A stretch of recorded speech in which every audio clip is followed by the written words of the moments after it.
Every year, the invitations arrived like clockwork, tucked in glossy envelopes, printed on ivory cardstock, sealed with a gold-embossed family crest that looked more like it belonged on a bottle of champagne than a holiday card. And every year, I opened mine with the same quiet resignation.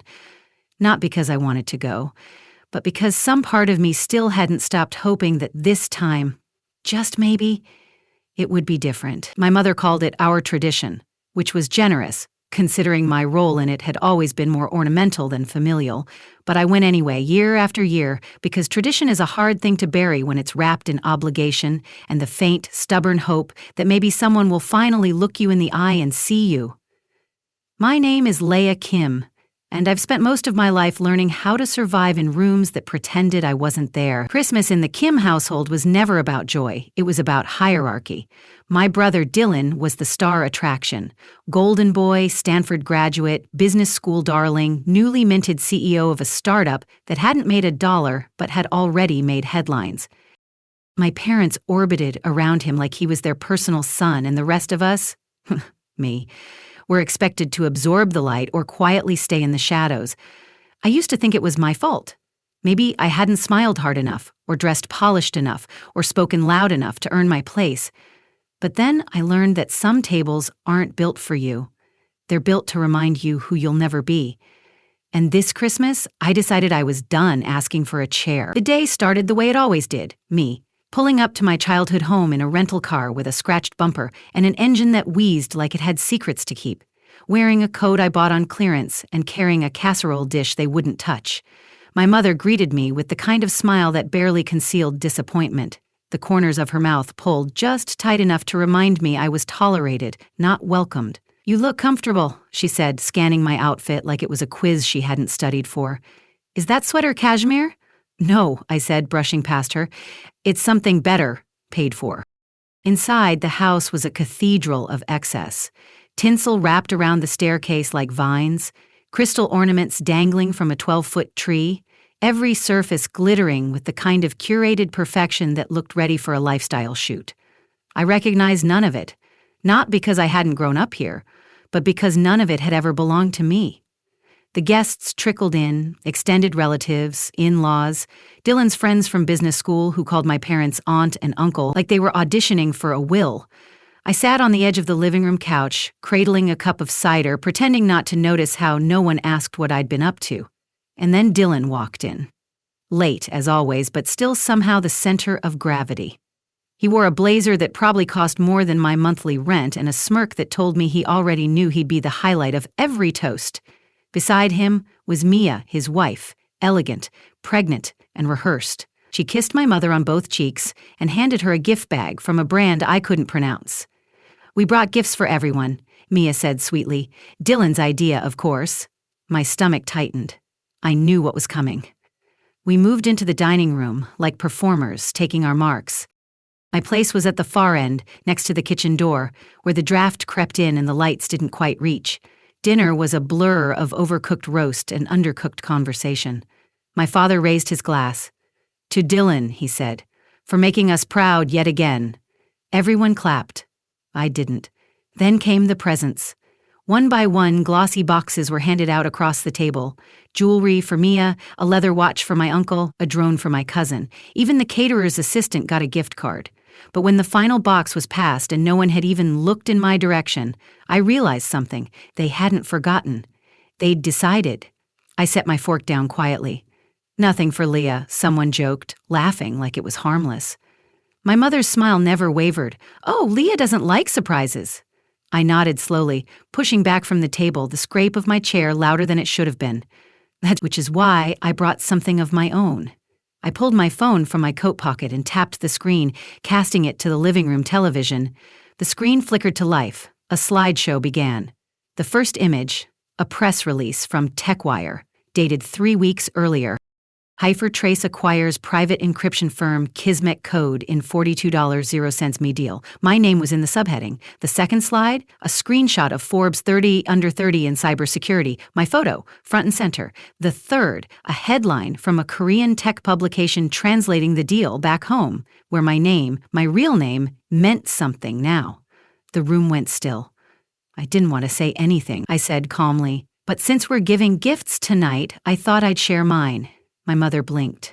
Dylan's jaw tightened. Mia clutched her glass a little too tightly. I started Kismet Code 5 years ago, I continued, quietly, after everyone told me to get a steady job, after Dad offered me an admin position just to keep busy, after Dylan told me to think smaller. I built encryption tools for journalists in conflict zones. My work protected people who couldn't protect themselves. I turned to Dylan. Your company uses one of my open source frameworks. You're welcome. The silence was thick enough to chew.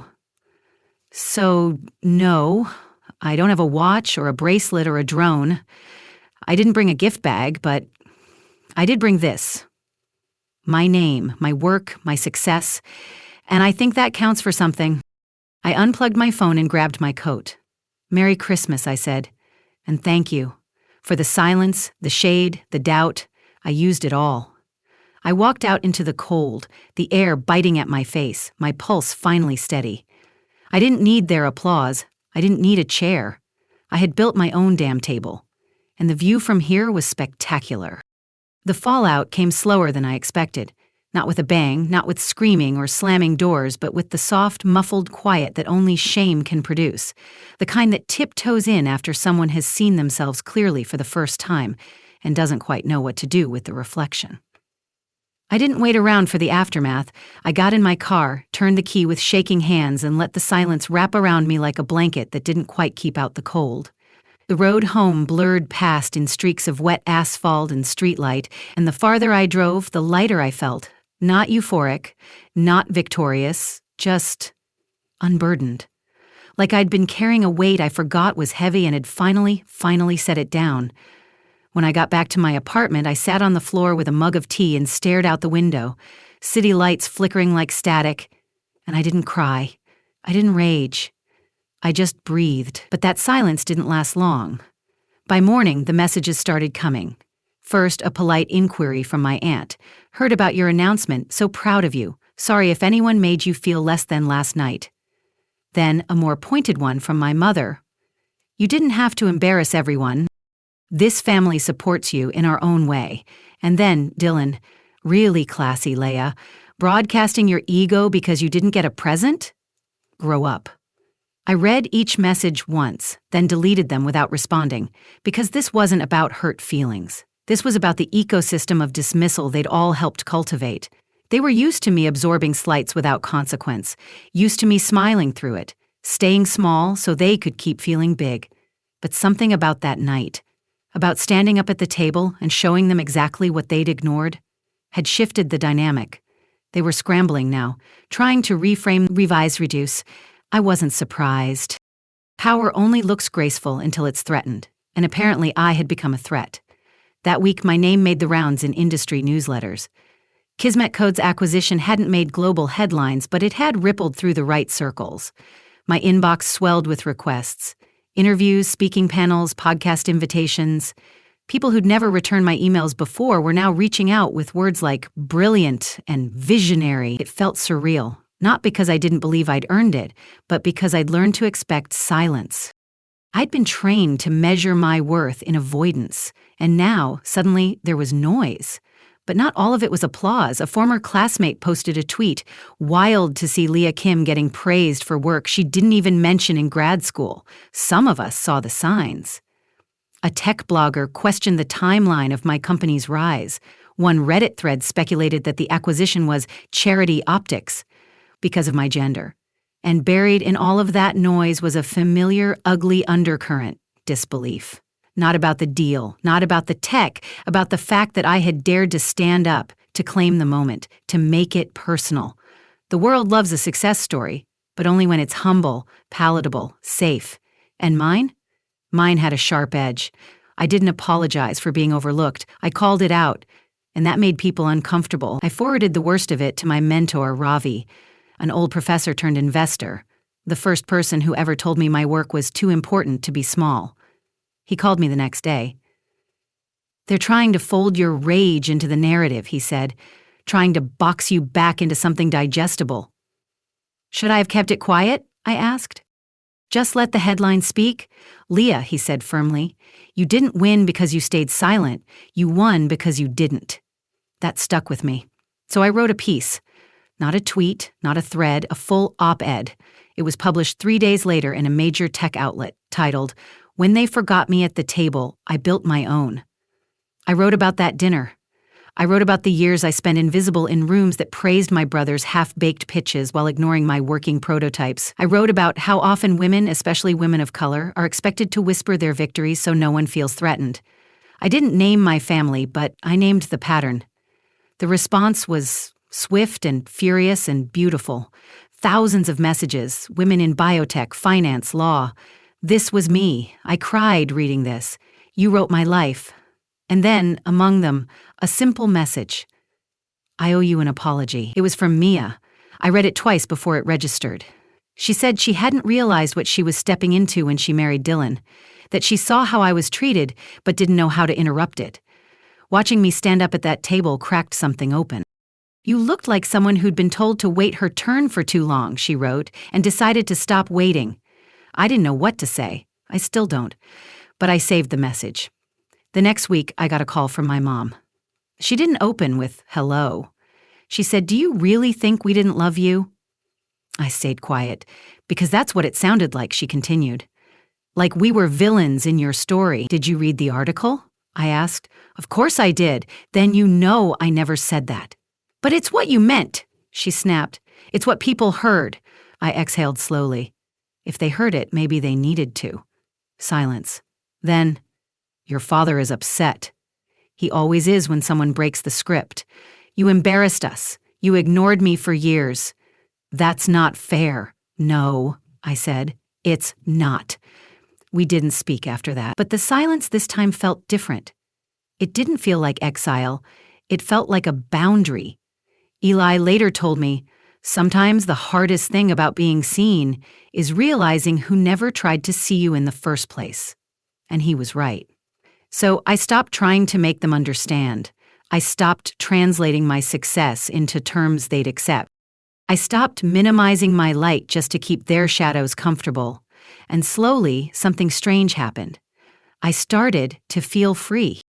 So the week after the article went live, my building's doorman started nodding at me differently. Less like I was the quiet tenant in 5C who tipped well at Christmas, and more like he'd Googled me. And found out the girl who always wore sneakers to the lobby had just landed a multi-million-dollar deal with a Fortune 100 company. And I'll admit, it was a strange shift, not because I needed the validation, but because it confirmed something I'd always suspected. The moment people think you're powerful, they begin to rewrite the story they told themselves about you. It wasn't just the doorman. The barista downstairs stopped spelling my name wrong on cups.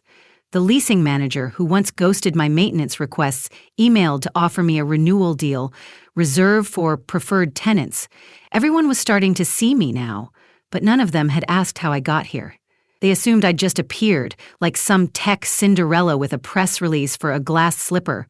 But the truth was, the empire I revealed at that dinner had roots deeper than anyone knew, and it didn't start with the acquisition. It started with a notebook and a lie. I was 23 when I first started Kismet Code. Not the company, not the LLC, just the idea. Back then, I was working at a cybersecurity firm where I was the youngest on my team, the only woman, and the only person who got asked if I was shadowing someone when I walked into meetings. I'd just finished grad school, moved to Brooklyn with $800 0 cents in savings and a Craigslist futon, and spent most nights eating microwave dumplings while debugging code until my eyes burned. I started Kismet as a side project, an encryption protocol for independent journalists and human rights workers who couldn't afford the high-end corporate-grade firewalls. I wasn't trying to build a unicorn. I was just trying to build something honest. I taught myself how to incorporate, how to file for nonprofit partnerships, how to write contracts. I couldn't afford to have a lawyer draft. I printed out a book called How to Register Your IP, highlighted every line, and slept with it under my pillow. I didn't post about it. I didn't tweet motivational quotes. I just built. And when I finally had something real, I tried to tell my parents. It was the summer before Dylan's wedding, and we were all back in Seattle for the rehearsal dinner. My mom was adjusting centerpieces. My dad was on his third glass of wine. I pulled up a screenshot on my phone. My prototype had just passed its first white hat penetration test, a huge milestone, and I showed it to my mom, eyes wide with pride. "I think it's working," I said. "I really think this could be big." She glanced at the screen, then at my face, then said, "That's great, Leah, but don't you want to change into something nicer before the toast?" I stood there for a full second, aiming for the real response to land, but it never did. And that's when I realized they weren't ignoring me to be cruel. They just didn't think anything I did mattered. So I stopped telling them. I stopped trying to make them proud and focused on making myself free.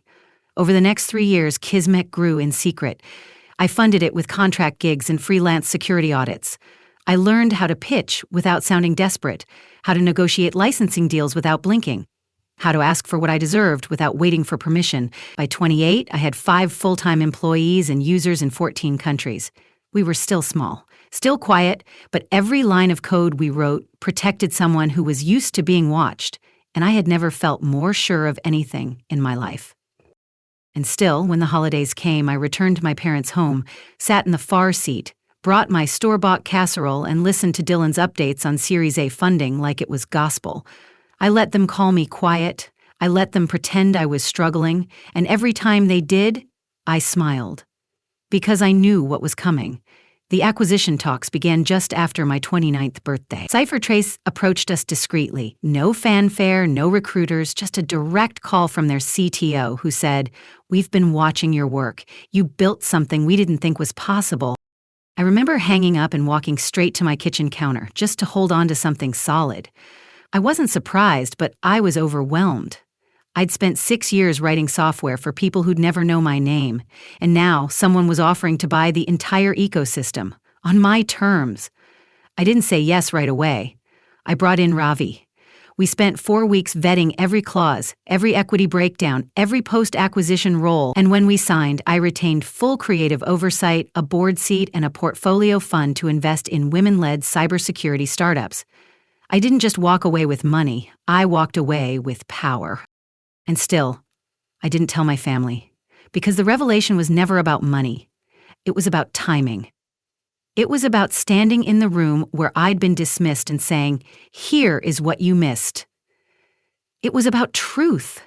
And the truth was, while they were praising Dylan for app ideas that hadn't launched, I was quietly partnering with digital freedom groups in Eastern Europe. While they were debating brand deals for his half-baked podcast, I was in closed-door meetings with defense analysts discussing safe passage protocols for at-risk journalists. And while they were laughing about me still working with computers, I was earning more in Q3 than Dylan's startup had raised in its entire run. They never asked about my legacy because they assumed I wouldn't have one. And now it was the only one that had lasted. So when I stood up at that table and said, I thought I'd share my gift, I wasn't just revealing an empire. I was reclaiming the years they stole from me with silence. The years they made me question my value. The years I whispered when I should have roared. Now the roar was unmistakable, and for the first time, they had to sit in it. 2 days after Christmas, while most of the country was still recovering from pie and bad Hallmark reruns, I sat in a midtown conference room surrounded by polished glass, potted succulents, and a half-circle of lawyers who'd stopped underestimating me the second they read the acquisition clause I personally negotiated, and yet all I could think about was how, just 48 hours earlier, I'd been seated at the far end of a dining room table being handed a linen napkin, and a smile like that was supposed to count as belonging. It was almost funny, the contrast. One space where I was called ma'am and consulted like my opinion-shaped strategy, and another where I was the family's afterthought, a walking inconvenience who still hadn't settled down or found a real job. And for the first time, I realized I wasn't angry anymore. I was done. I wasn't explaining my worth to anyone who had a front-row seat to it for years and still chose to look away. But I also knew the silence wouldn't last, and I was right. Because later that night, as I sat on my couch barefoot, glass of wine in hand, catching up on email, my phone lit up with a text from a number I hadn't saved but instantly recognized. Dylan, let's talk. No punctuation. Just that, as if this was something simple, a sibling misunderstanding we could untangle over coffee and a few jokes. I stared at the screen, considered ignoring it, but curiosity is a tricky thing. I replied, "Talk about what?" His response came quickly. "About the dinner, about everything, about you blindsiding the entire family with your little show."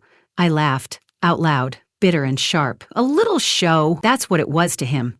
Not a reveal, not a reckoning, just me being difficult again. I typed back, "If you're looking for an apology, look elsewhere."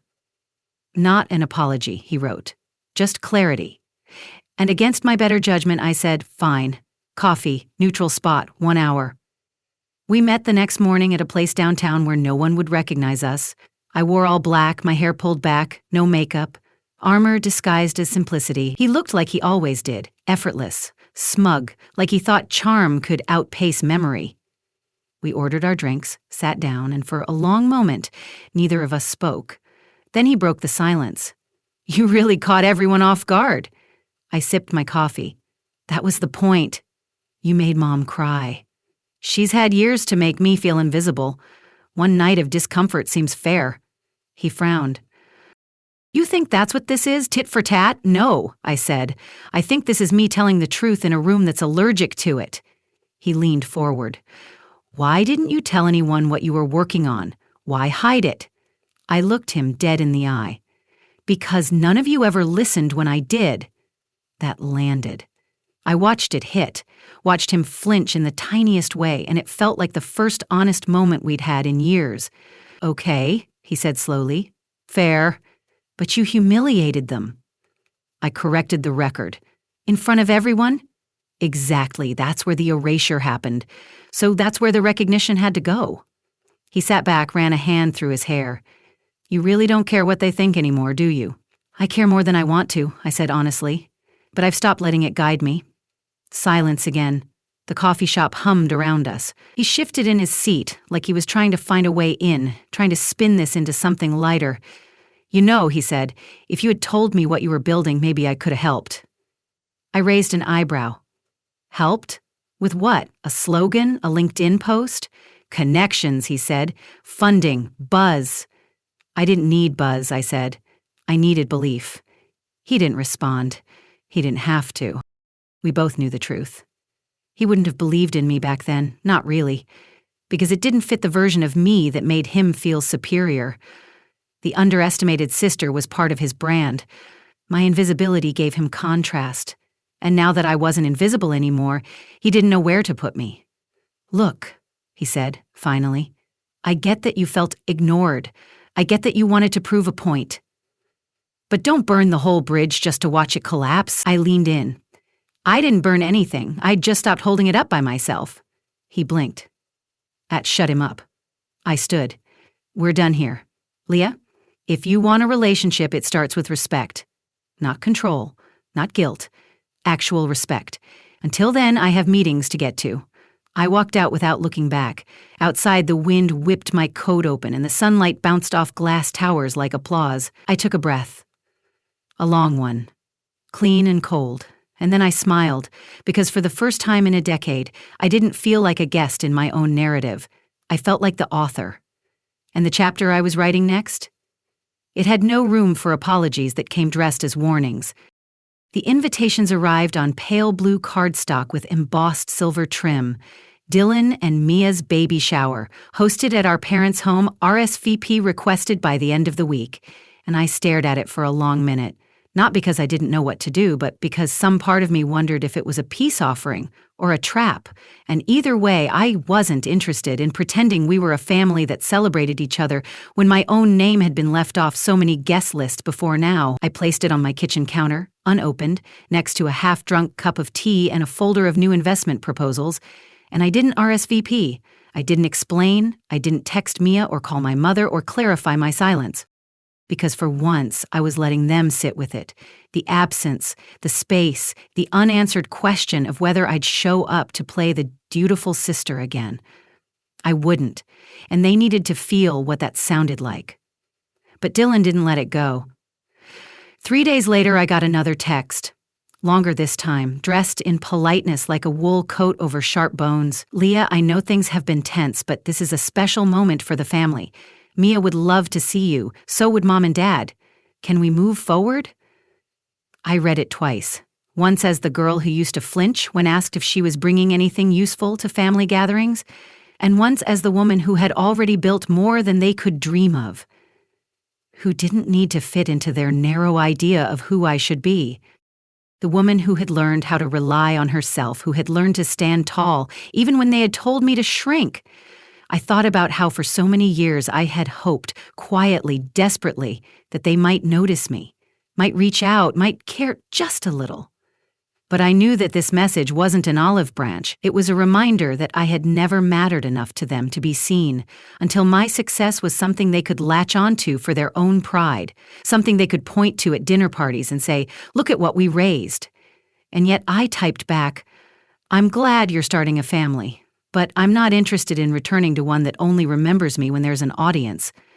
I didn't expect him to reply, and, of course, he didn't. For a brief moment, I thought that was the end of it. I thought I could finally, peacefully, let go of all the old wounds, all the unspoken resentments that I had carried for so long. But then, like clockwork, the media hit. A well-known business podcast ran a feature on Kismet Code's ethics-first encryption model, a 20-minute discussion full of praise, speculation, and high-level questions about the future of privacy tech. I wasn't even a guest on the show, but they mentioned my name 6 times. "A rare example of quiet leadership," one host said. "Not flashy, not loud, just effective. The kind of founder who lets the work speak." And suddenly, people who had never once thought of me as anything more than a quiet, overlooked woman in the background started posting my quotes on LinkedIn. As if my work had somehow been a revelation. They spoke of me in tones that sounded foreign, as if I had always been their great discovery. That same day, I received a voicemail from my mother. "Leah, your father and I listened to that podcast. Very impressive. We're proud of you." Her words felt practiced. Not wrong, but not rooted either. It was as if they had rehearsed this apology in front of a mirror, and now, like the perfect line in a script, they had delivered it, expecting me to be grateful for it. But there was nothing real in it. I didn't call back. Instead, I forwarded the voicemail to Ravi, my co-founder, who replied with a single sentence. "It's funny how quickly people remember you when you become someone they want credit for raising." He was right. It wasn't reconciliation they were after. It wasn't an apology, not in any true sense. It was a chance for them to claim the part of me they had ignored for years, to claim me like a trophy once the world had decided I was worth something. They didn't want me back.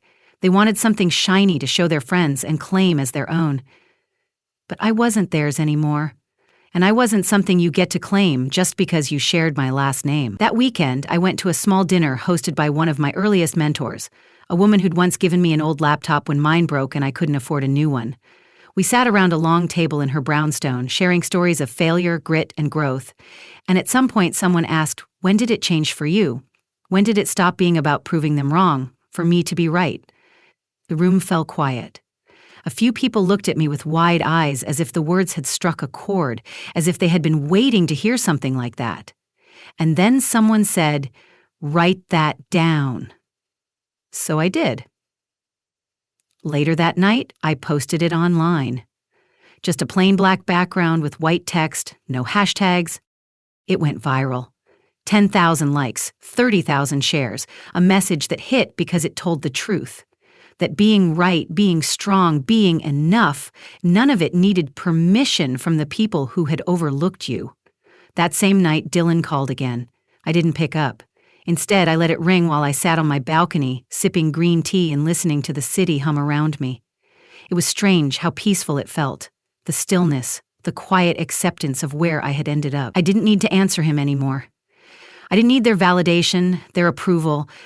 I didn't need to be the person they thought I was supposed to be. Then I blocked his number. Not out of spite, out of clarity. Because the thing about family is, it can teach you how to endure, but it can also teach you how to disappear. And I had disappeared long enough. I wasn't erasing them. I was simply stepping out of the margins they had written for me, a margin that had once seemed impossible to escape, that had once felt like my only option. For years, I had tried to earn a seat at their table, to prove that I was worth their love, their attention, their respect. But now I was building a home where the table was mine, the rules were different, and the guest list was intentional. I had learned the most important lesson of all. I didn't need them to validate me, to prove that I was good enough, to prove that I had succeeded. I had already done it on my own. And that, I realized, was the real revenge. Not in the wealth, not in the headlines, not even in the legacy I was building, but in the peace. The kind of peace that no one could take from you, no matter how hard they tried to summon you back into a story you no longer belonged to. The kind of peace that was mine, and mine alone. By the time March rolled around, the holiday glitter had faded from store windows, winter's grip had loosened its hold on the city, and the texts from my family had slowed to a trickle. No more half-hearted voicemails, no new invitations, no backhanded comments disguised as pleasantries, and for the first time in years, I didn't feel like I was waiting for an apology that would never come, or watching my phone for a sign that someone, anyone, in that house of silence had realized what they'd done. Instead, I was living, not just existing between conferences and code reviews, but actually living, waking up to birdsong instead of dread, making breakfast without anxiety hanging over me like a cloud, spending Saturday afternoons in bookstores instead of therapy. The noise had died down, the press mentions slowed, the speaking gigs were behind me, Kismet was stable, my team was thriving, and I, somehow, was learning to be still. Not because everything was perfect, but because I'd finally stopped tying my worth to whether or not the people who raised me could see it. That spring, I threw myself a birthday party. Nothing huge, just friends. The ones who'd shown up when my heater broke at 2 a.m. and when my mother forgot my college graduation and when Dylan made a joke about me being the family intern in front of all his startup buddies. I rented a small rooftop terrace in Brooklyn. String lights, jazz vinyl, few pitchers of sangria, and paper plates stacked next to a tray of dumplings that reminded me of the first thing I learned to cook when I lived alone. It wasn't glamorous, but it was mine. And around midnight, someone raised a glass and said, "To Leah, who made it." I smiled, accepted the toast, but deep down, I knew they were wrong. I hadn't made it. I'd chosen it. I'd chosen this life, this peace, this new definition of enough. Because if there's one thing my family never taught me, it's that survival deserves celebration, too. The next morning, I woke up to find a small package at my door. No return label, just a simple white box, hand-tied with a red ribbon. I hesitated, then brought it inside. Inside was a hardcover notebook, navy leather, unmarked, and on the first page, written in handwriting I hadn't seen since college, were 5 words. "If this is still yours." No name. But I knew. It was my father's handwriting. And the notebook? It was mine. One I'd left behind years ago after a fight, in that very house where they gave everyone a gift but me. I flipped through it, old code sketches, quotes from professors, a poem I'd written when I got my first job offer. Things I'd forgotten, dreams I'd buried. On the last page, a newer edition. One sentence, written recently. "We didn't know how to love what we didn't understand." I sat down. Not because I forgave them, not because I was ready to return, but because something about that line rang truer than any apology ever could. They didn't know how. That didn't excuse it, but it explained the failure. For a moment, I wondered what kind of person I might have become if I'd been born into a family that celebrated the quiet brilliance instead of the loud charisma. But then I looked around, at the life I'd built, the peace I'd grown into, the people who didn't need me to shrink for them to feel tall, and I realized maybe that girl would have been softer, maybe more trusting, but maybe not stronger. Not this version. Not me. Later that week, I gave a guest lecture at a university downtown. The topic was building ethical systems in environments that undervalue you. I walked in wearing jeans, a blazer, and no makeup. Not because I was trying to make a point, but because I didn't need to dress for approval anymore. I talked to a room full of women. Most of them first gen, most of them tired, most of them brilliant. And I told them what no one told me. You don't owe anyone a performance. You don't need to be palatable. You just need to be rooted. Afterward, a girl no older than 20 came up to me. She was shaking. She said, "My family thinks I'm wasting my time studying code. They keep asking when I'll get a real job. Your story, it made me feel less alone. And that, more than the articles, more than the acquisition, more than the dinner table reveal, that was the real gift, the part they couldn't take. The ripple I never meant to cause, but did, just by surviving, just by standing, just by refusing to stay small. I walked her out to the steps, gave her my email, and told her to keep building, even when they don't understand, especially then. That night, I opened the Navy notebook again. On a blank page, I wrote, "Today, I was someone I needed 10 years ago." Then I closed it. Not because the story was over, but because this chapter was mine, and no one else needed to approve it.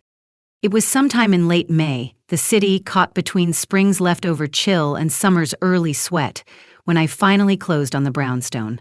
3 floors, original brickwork, arched windows, a backyard with enough space for a garden I wasn't sure how to tend, but wanted anyway. And as I walked through it, bare walls echoing with my footsteps, I realized this wasn't just a purchase. It was a line in the sand, the moment my life no longer fit in a box they could tape shut with family expectations and label temporary, because this wasn't temporary, and neither was I. I hadn't told anyone. Not my coworkers, not Sarah, not even Ravi, who had seen the earliest drafts of my dreams when they were still written in Sharpie on the backs of old receipts.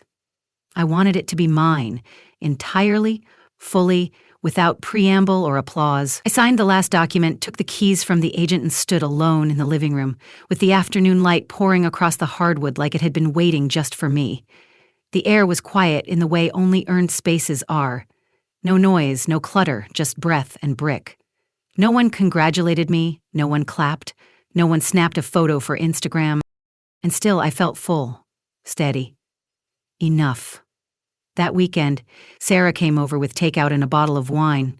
We sat on the kitchen floor, no chairs yet, no furniture, just old tiles and the promise of a future.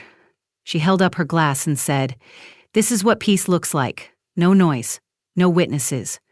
Just bricks and bloodline you chose." I laughed. "You make it sound so poetic."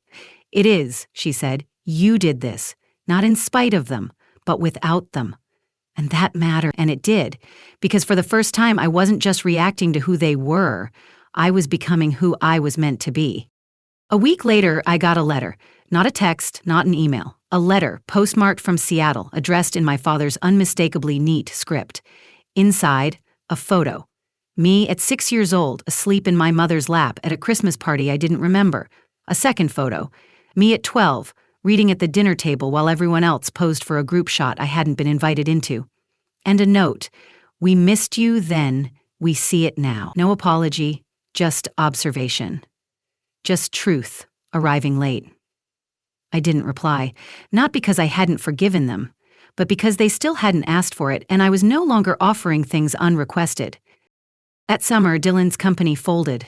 A quiet shutdown, no scandal, just slow failure, like a balloon losing air.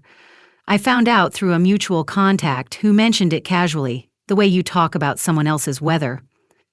I didn't gloat, I didn't reach out, because revenge wasn't the point. Recognition was, and I already had it. Without their permission. Without their validation, without their names on the deed. In July, I hosted a gathering. Not a party, a dinner. 10 people. All women. Every one of them someone I'd met on the road to this life. Colleagues, mentors, coders, quiet giants. I cooked. I set the table. I lit candles. And I gave a toast. To the women who taught me that solitude is not the same as loneliness. To the women who stayed when others left. To the women who made me feel seen. We clinked glasses. We passed plates. We laughed so loudly the neighbor upstairs stomped once and then gave up. And when someone asked, "What's next?" I said, "Legacy," quietly. Because loud is what they expected from me. Loud was what they used to mock when I dared to claim space. But quiet? Quiet is mine. Quiet is earned. Quiet is the sound of someone no longer asking for a seat. Because she's already home. I walked each guest to the door, hugged them close, watched them disappear into the night one by one, and then I turned off the lights and stood in the center of my house, barefoot, wrapped, in silence. There were no ornaments here, no photos of Christmases where I'd been cropped out, Just walls I painted myself, a floor I chose, windows I didn't have to apologize for standing in front of. I made tea, sat on the steps, opened the Navy notebook again, wrote, "This isn't the house they remember, it's the one they never imagined I'd build." And that was the truth.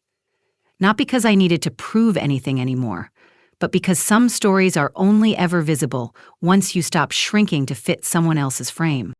6 months after that final dinner, after the silence, the letters, the brownstone, the soft rebuilding of a life I'd decided was finally mine, I stood in the garden I'd planted with my own hands.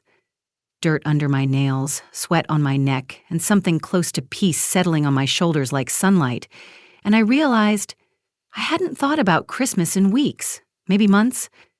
Hadn't replayed that moment at the table or the sound of Dylan laughing while I sat giftless, hadn't felt the sting of being invisible because invisibility was no longer a part of my vocabulary, and what they thought, or didn't think, was no longer the compass I used to navigate my days. The garden was quiet, just like I wanted it to be. Tomatoes climbing the trellis, lavender thriving along the fence, basil that refused to die. I'd never known I could grow something. Not like this. Not with roots. Not without asking anyone if it was okay. Inside, the brownstone felt lived in. Bookshelves had filled. The couch had a throw blanket now, not for guests, but for me. There was art on the walls, nothing fancy, just prints I'd picked up from local women artists. Bold color, loud brushstrokes, softness and strength colliding on every canvas. My calendar was full but no longer overrun. I worked when I wanted, spoke when I chose. I gave a keynote in Berlin, turned down a TV appearance in favor of walking in the park with Sarah and her dog, built a microgrant fund for marginalized coders under 30, began writing again. Not code this time, but truth. Essays, reflections. Pieces of a voice I hadn't heard in years because I was too busy trying to make it sound like theirs. I didn't need it to sound like theirs anymore. Because mine was finally enough. And then, one day in early December, I got the message. It was from Mia. Simple, not dramatic, just, if you ever want Madison to know the truth about her aunt, the door's open. I sat with that message for hours. Not because I didn't know what to say, but because it was the first time someone from that family had offered me entry without agenda. No conditions, no manipulation, just choice. It was like being given a room without strings, without the usual web of expectations that had been woven around every interaction with them. I was still the same person, but I wasn't the same. And in the end, I wrote back 5 words. I'll decide when I'm ready. Because that was the difference now. I wasn't living in reaction. I was living in intention. And my readiness wasn't for them to demand, it was for me to determine. Later that night, I sat down to draft an end-of-year letter for the Kismet team. Something reflective, something real. And this is what I wrote. Sometimes they'll count you out early. Sometimes they'll leave you off the list, hand gifts across your lap and act like your silence means agreement. Sometimes they'll laugh at your dreams and call it family tradition. But you build anyway. You build in the dark. You build quietly. You build when no one claps and no one looks and no one understands. And one day, you'll stand in a life you built by hand and realize you no longer need them to see it for it to be real. I didn't send it right away. I read it aloud, to myself. And for the first time in a very long time, I cried, not because I was sad or bitter or even angry, but because I finally understood what all of this had been for. Not revenge, not recognition, but reclamation. Of space. Of self. Of silence turned into strength. On Christmas morning, I made myself a cup of coffee, opened no presents, and watched the snowfall dust the edges of my window frame. I didn't miss them. I didn't wait for a call. I didn't check my phone. I just sat there, wrapped in a blanket of my own choosing, in a home that carried my name, drinking from a mug I'd bought the day Kismet launched. Cheap, chipped, and perfect. And I whispered, not to them, but to myself, "You're not the one who was forgotten. You were the one who was becoming." And maybe that was the empire all along. Not the company, not the contracts, not the praise, but the fact that I built a life so full, so deeply rooted, that even when they tried to leave me out, they still couldn't stop the bloom. If you've ever been handed silence and learned how to make music from it, if you've ever watched them applaud someone else while you were holding the architecture together, then you know. You don't need to fight for their attention. You just need to keep building. And one day, without permission, without warning, you'll look up and realize the empire is already yours. You'll look around at the spaces you've filled, not with approval or applause, but with the quiet knowledge that you built them, brick by brick, with your own hands, your own heart. The empire was never about anyone else's recognition. It was always about your ability to stand in your own light, even when the world tried to dim it. The weight of their neglect would always be there, but it no longer had the power to define me. It was the kind of strength that doesn't need to be seen to be real. The kind of power that thrives in the background, shaping the world quietly, while others are still busy clapping for the loudest voices in the room. Because when you stop chasing approval, when you stop waiting for the invitation, when you stop believing that you have to prove yourself to those who've never believed in you, that's when you find your true freedom. The kind of freedom that doesn't require an apology, doesn't need to explain itself. It just is. And in that stillness, you realize this is where the real work begins. Not the work of proving, but the work of becoming. The work of knowing that you're already enough. That you don't need their validation to build your world. So I stopped waiting. I stopped looking back. I stopped wondering if they'd ever notice or apologize. Instead, I built. And that was the real magic, the quiet, persistent building that only you can see, but that one day others will see too. The empire wasn't just about success or recognition. It was about creating a life that was fully mine, one where I no longer had to ask permission to exist. And now, with every step forward, every moment of quiet joy, I could finally say it. I was no longer waiting to be seen. I was already here.